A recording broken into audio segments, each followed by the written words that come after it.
오늘은 출애굽기 15장 11절에서 21절을 보겠습니다. 주의 인자하심.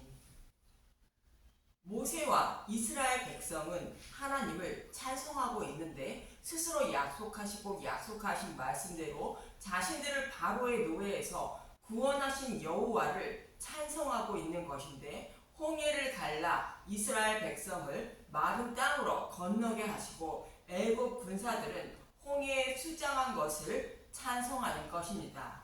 그러면서 오늘 본문 11절에서 12절은 이렇게 말하고 있습니다. 출애굽기 15장 11절, 여호와여, 심중에 주와 같은 자가 누구이니까? 주와 같이 거룩함으로 영광스러우며 찬송할 만한 위엄이 있으며 기이한 일을 행하는 자가 누구니까? 주께서 오른손을 드신즉 땅이 그들을 삼켰나이다. 기이한 일은 유월절 양의 죽음으로 출애굽시키시고 홍해를 갈라 대적자의 손에서 구원해 주신 것을 말하는 것으로 유일하신 하나님임을 찬양하는 것입니다. 모세와 백성이 이렇게 자신들을 구원하신 모습을 보고 유일하신 하나님임을 찬양하는 것인데, 10계명 중에 제1계명을 보겠습니다. 출애굽기 20장 2절, 나는 너를 애굽 땅 종 되었던 집에서 인도하여 낸 내 하나님 여호와니라. 너는 나 외에는 다른 신들을 내게 두지 말라. 여호와 하나님은 아브라함과 이삭과 야곱에게 약속하신 말씀대로 십자가 대속을 모형하는 유월절 양의 죽음과 또 죄인들이 받을 지옥불의 고통까지 밤이 새도록 다 받으셔서 율법 속에 감추인 복음을 밝히 드러내어 구원해 주시는 모습을 모형으로 홍해를 갈라 마른 땅으로 건너게 하신 것입니다. 이렇게 구원해 주신 분이 유일하신 하나님 여호와라는 것으로, 다른 방법으로는 구원받을 길이 없으므로 다른 신들을 내게 두지 말라 말씀하는 것입니다. 저와 여러분이 구원받을 길은 오직 예수님의 죽으심과 부활인 복음의 말씀을 믿는 방법밖에 없으므로 다른 방법으로는 구원받으려 하지 말라는 뜻인 것입니다. 그리고 이어지는 13절을 보겠습니다. 출애굽기 15장 13절, 주의 인자하심으로 주께서 구속하신 백성을 인도하시되 주의 힘으로 그들을 주의 거룩한 처소에 들어가게 하시나이다. 주의 인자하심으로 구속하신 것은 하나님이 저와 여러분을 사랑하사 불쌍히 여겨주셔서 십자가에서 곧 유월절 양의 죽음으로 모든 죄를 대속해 주신 것을 말하며, 그리고 주의 거룩한 처소인 하나님 나라를 상징하는 지성소에 들어가게 하셨다는 것으로 하나님이 함께 하심을 말하고 있습니다. 저와 여러분의 구원은 우리의 열심과 노력이 아닌 오로지 주님이 사랑하사 불쌍히 여겨주셔서 복음의 말씀을 듣고 십자가를 바라보게 하여 믿음에 이르게 하시고 구원해 주시는 것임을 말하고 있습니다. 이 모습을 보고 대적들은 두려워 떨었다고 이어지는 14절에서 16절은 말하고 있습니다. 출애굽기 15장 14절, 여러 나라가 듣고 떨며 블레셋 주민이 두려움에 잡히며 에돔 조령들이 놀라고 모압 영웅이 떨림에 잡히며 가나안 주민이 다 낙담하나이다. 놀람과 두려움이 그들에게 임함에 주의 팔이 크므로 그들이 돌같이 침묵하였사오니, 여호와여, 주의 백성이 통과하기까지 곧 주께서 사신 백성이 통과하기까지였나이다.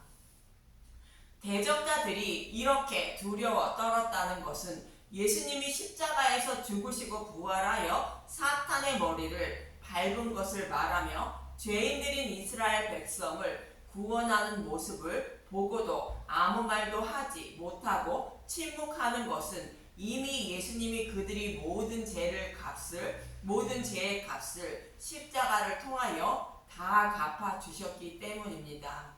창조주 하나님이 친히 백성들의 죄의 값과 지옥불의 고통까지 다 받으셨으므로 아무 말도 하지 못하는 것입니다.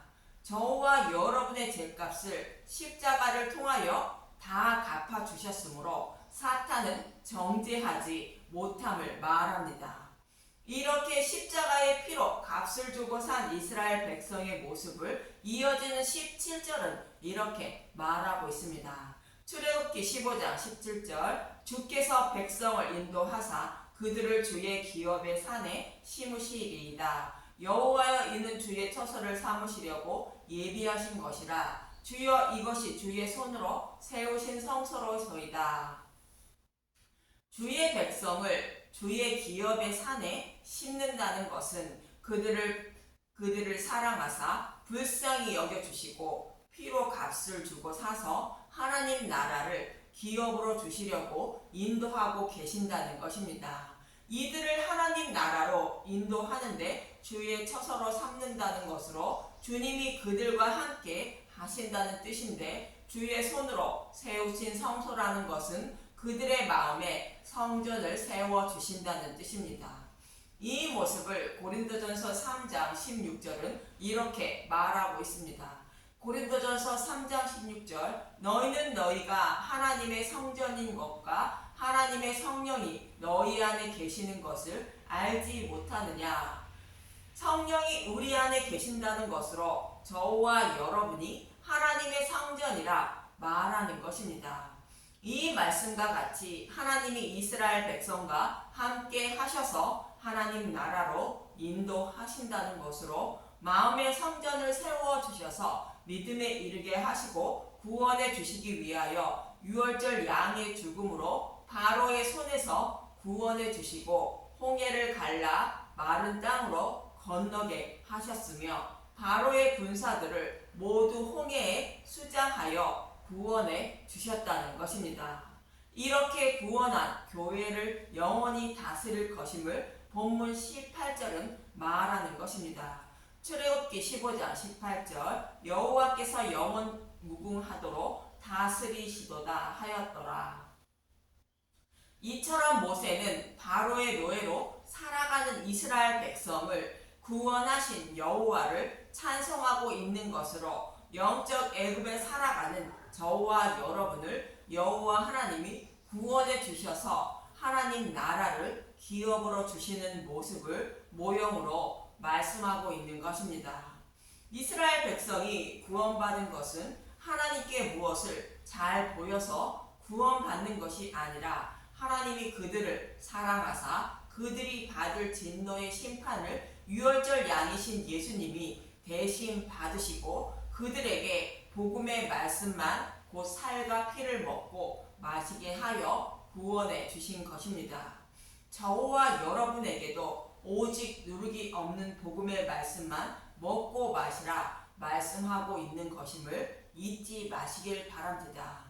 이렇게 바로의 손에서 자신들을 구원한 여호와를 찬양하고 이스라엘 백성은 하나님이 예비하신 광야에서 양육을 받게 됩니다. 이 모습을 말씀하고 있는 요한계시록 12장 2절에서 6절을 보겠습니다.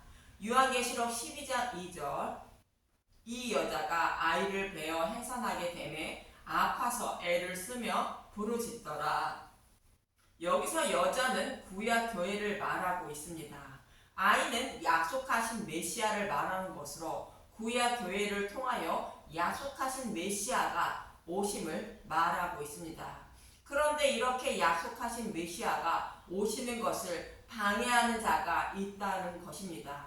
계시록 12장 3절 하늘에 또 다른 이적이 보이니 보라 한 큰 붉은 용이 있어 머리가 7이요 뿔이 10이라. 그 여러 머리에 7 왕관이 있는데 그 꼬리가 하늘의 별 3분의 1을 끌어다가 땅에 던지더라. 용이 해산하려는 여자 앞에서 그가 해산하면 그 아이를 삼키고자 하더니, 사탄은 약속하신 메시아가 오시면 자신들을 영원히 꺼지지 않는 지옥불에 던져지게 됨을 알고 있으므로 약속하신 메시아가 오지 못하도록 방해하는 모습입니다.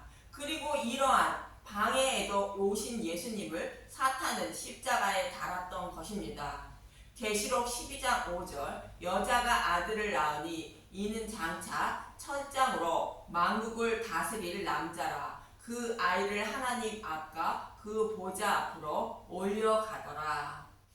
약속하신 메시아가 오셔서 십자가에서 죽으시고 3일 만에 부활 승천하여 하나님 우편에 앉으셨음을 말하고 있습니다. 이 말씀이 창세기 셋째 날을 말하며 이스라엘 백성이 홍해를 건넌 모습을 말하고 있습니다. 그리고 교회를 양육하기 위하여 예비하신 곳에서 하나님 백성을 양육하게 됩니다. 계시록 12장 6절 그 여자가 광야로 도망하매 거기서 1260일 동안 그를 양육하기 위하여 하나님께서 예비하신 곳이 있더라. 아이를 낳은 여자인 교회는 예수님의 죽으심과 부활인 복음의 말씀으로 양육받게 됩니다. 예수님의 재림 때까지인 잃어버린 양들을 모두 구원하실 때까지 양육받게 되는 것입니다. 이 모습과 같이 이스라엘 백성도 예비하신 땅에서 양육받기 위하여 광야에 들어가게 되는 것입니다. 이처럼 하나님이 예비하신 땅에서 교회를 양육하게 되는데 이 모습을 창세기 셋째 날의 모습을 통하여 살펴봅니다. 창세기 셋째 날은 붉은 용의 방해에도 불구하고 오신 예수님이 죽으시고 3일 만에 부활 승천하신 것을 말함을 기억하시고 창세기 1장 9절에서 12절을 보겠습니다. 창세기 1장 9절 하나님이 이르시되 천하의 물이 한 곳으로 모이고 묻이 드러나라 하시니 그대로 되니라. 하나님이 묻을 땅이라 부르시고 모인 물을 바다라 부르시니 하나님이 보시기에 좋았더라. 온통 물바다였던 것에서 묻이 드러났다는 것이며 이 모습을 보고 하나님이 보시기에 좋았다고 말하고 있습니다. 이 모습은 이스라엘 백성이 갈라진 홍해를 건너 광야에 들어간 모습을 말하고 있습니다. 그런데 여기서 온통 물바다였다는 것은 큰 기쁨의 샘들이 터지며 하늘의 창문이 열려 노아의 홍수 심판이 이루어진 것처럼 예수님이 죽으시고 부활하기 전에는 율법과 복음이 합해져 구별되지 않았다는 것이며 예수님이 죽으시고 부활하신 후에는 복음이 밝히 드러났다는 뜻으로 물에서 묻이 드러났다고 말씀하는 것입니다. 이렇게 율법 속에 감추어진 복음이 밝히 드러난 모습을 묻이 드러나라 하시고 마땅이라 부르셨다고 말씀하는 것입니다. 그래서 바다는 다른 복음을 따르는 자들을 말하고 묻은 하나님 백성을 양육하기 위하여 예비하신 땅으로 복음의 말씀이 선포되는 곳을 말하고 있습니다. 그럼 하나님 백성을 양육하기 위한 땅에는 무엇을 나게 하는지 이어지는 11절에서 12절을 보겠습니다. 창세기 1장 11절 하나님이 이르시되 땅은 풀과 씨 맺는 채소와 각기 종류대로 씨 가진 열매 맺는 나무를 내라 하시니 그대로 되어 땅이 풀과 각기 종류대로 씨 맺는 채소와 각기 종류대로 씨 가진 열매 맺는 나무를 내니 하나님이 보시기에 좋았더라. 하나님 백성을 양육하기 위하여 예비된 땅에는 풀과 씨 맺는 채소와 씨 가진 열매 맺는 나무가 있다는 것으로 이것을 하나님 백성에게 먹여 믿음의 열매를 맺게 하여 구원하실 생명의 양식인 것입니다. 여기서 씨는 제라라는 히브리어로 파종하기 위한 씨를 맺는 것을 말하는 것이며 육체적으로는 자손, 아이라는 뜻으로 예수님을 상징하는 것으로 복음의 말씀을 말하고 있습니다. 그런데 풀은 씨를 기록하고 있지 않는 것은 믿음의 열매를 맺을 수 없는 양식을 말하는데 씨가 없는 풀은 어린 아이가 먹는 젖과 같은 것으로 율법을 상징하고 있습니다. 여호와 하나님은 광야에 도착한 이스라엘 백성에게 시내산에서 율법을 주셨는데 이것이 어린아이가 먹는 젖이라고 히브리서 기자는 말하고 있습니다. 히브리서 5장 12절 때가 오래되었으므로 너희가 마땅히 선생이 되었을 터인데 너희가 다시 하나님의 말씀의 초보에 대하여 누구에게서 가르침을 받아야 할 처지이니 단단한 음식은 못 먹고 젖이나 먹어야 할 처지가 되었도다. 오랜 동안 성경을 연구하며 하나님을 섬기고 있는 유대인들에게 하시는 말씀으로 율법을 생명처럼 여기고 있는 자들을 젖이나 먹는 자들이라 말하는 것으로 율법으로 죄인임을 깨닫고 그리스도께 나아가 믿음으로 말미암아 의롭다 여김을 받게 하려고 율법을 주셨는데 아직도 율법에 머물러 있다는 뜻인 것입니다. 그래서 죄인임을 깨닫게 하여 믿음으로 의롭다 여겨 주어 구원해 주시려고 주신 것이 율법으로 창세기 셋째 날에는 이 율법을 씨가 없는 풀로 말씀하고 있는 것입니다. 이렇게 풀이 상징하는 율법으로 죄인임을 깨달아 예수님께 나아가게 되면 믿음이 성장하게 되는데 율법에서 벗어나 그리스도께 나아가 처음 먹는 것이 씨 가진 채소로 젖을 뗀 아이가 먹는 이유식과 같은 의미입니다. 그리고 장성한 믿음의 열매를 맺는데 이들이 먹는 음식이 씨 가진 열매 맺는 나무인 것입니다.